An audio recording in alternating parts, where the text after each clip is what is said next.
Korça dhe fshatra turistik të Voskopojës, Bobështicës dhe Dardës këtë vit kanë tërhequr turistë huaj nga vendet europiane dhe jo vetëm. Operatorët turistik raportojnë se më shumë se 85% e vizitorëve gjatë këtij sezoni kanë qenë të huaj. Anila Kapurani, administratore e një hoteli në qendër të Korçës, tha se rritja e turistëve të huaj 2 vitet e fundit ka ardhur si rezultat i bashkëpunimit me agjenci vendase dhe të huaja.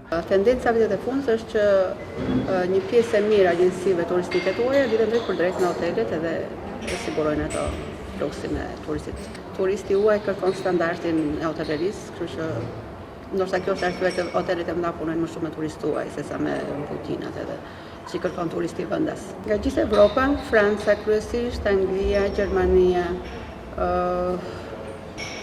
kemi patur bullgar, si vit kemi, jo si vit, po vitet e fundit kemi turistin Izrael, izraelitët. Shumë të dendur janë turistët grek, Maqedonasi sigurisht, Kroacia, dhe një trend të madh këto vitet e fundit kanë lidhjet me agjencitë kroate që i sjellin nëpërmjet aeroportit të tyre dhe nëpërmjet Maqedonisë, një fluks të madh turistësh. Clarita Duni, menaxhere një hoteli në Pazarin e Vjetër, konfirmon se këtë vit ka pasur një rritje të vizitorëve të huaj, duke shtuar se tashmë kanë nisur regjistrimet për vitin 2026.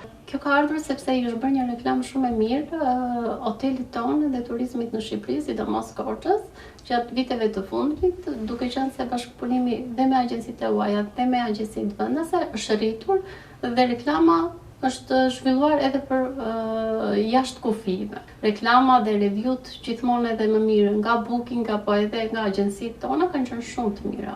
Turistët e huaj tregojnë interes të veçantë për vizitat e vendeve të trashëgimisë kulturore dhe arkeologjike të Korçës dhe rrethinave të saj.